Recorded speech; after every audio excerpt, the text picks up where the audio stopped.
అందరికీ నమస్కారం అండి. Welcome to my channel. Andhra Pradesh రాష్ట్ర వ్యాప్తంగా ఉన్న రైతన్నలకు రాష్ట్ర ప్రభుత్వం ఎట్టకేలకు గొప్ప శుభవార్త అయితే చెప్పిందనమాట. ప్రస్తుతం మనకి ఈ యొక్క అన్నదాత సుఖీభవ పథకం సంబంధించి గాను తొలి విడత కింద నిధులు అనేవి అయితే జమ చేయడానికి సిద్ధమైనగా తెలుస్తుందండి రాష్ట్ర ప్రభుత్వం అయితే.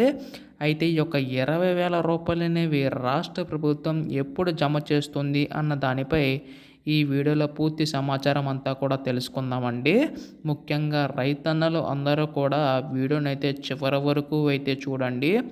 అప్పుడే మీకు పూర్తి సమాచారం అంతా కూడా తెలుస్తుంది. అంతకంటే ముందు చాలామంది వీడియోనైతే చూస్తున్నారు కానీ సబ్స్క్రైబ్ చేసుకోవడం లేదు.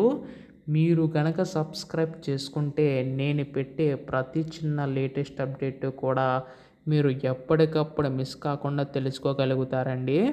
ఇంకా ఆలస్యం చేయకుండా వీడియోలోకి అయితే వెళ్ళిపోదాం. సో ప్రస్తుతం మనకి రాష్ట్ర ప్రభుత్వం అన్నదాత సుఖీభవ పథకం సంబంధించి గాను ప్రతి ఏటా కూడా 20,000 రూపాయలు జమ చేస్తామని చెప్పి హామీ అయితే ఇవ్వడం అయితే జరిగింది కదండి. అయితే ఇక్కడ మనకి ముఖ్యంగా చూసుకున్నట్లయితే రాష్ట్ర ప్రభుత్వం తరపున 14,000 రూపాయలు, కేంద్ర ప్రభుత్వం తరపున 6,000 రూపాయల చొప్పున అయితే జమ చేయనుందండి. అయితే కేంద్ర ప్రభుత్వం తరపున మనకి పీఎం కిసాన్ ఇప్పటికే 18 విడతల కింద జమ చేసుకుంటూ రావడం అయితే జరిగింది.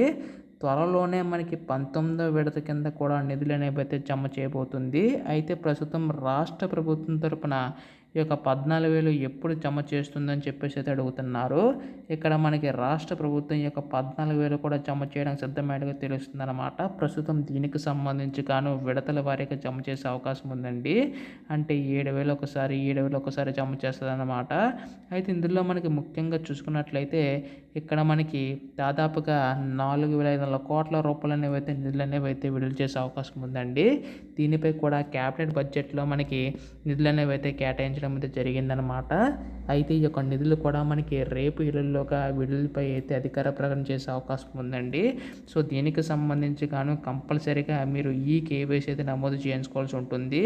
అలాగే ఎన్పిసి లింక్ కూడా కంపల్సరీగా చేయించుకోవాల్సి ఉంటుందన్నమాట.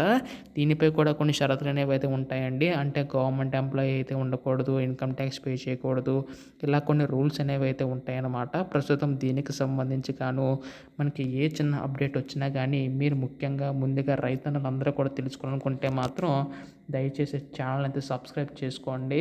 ధన్యవాదములు. జై హింద్.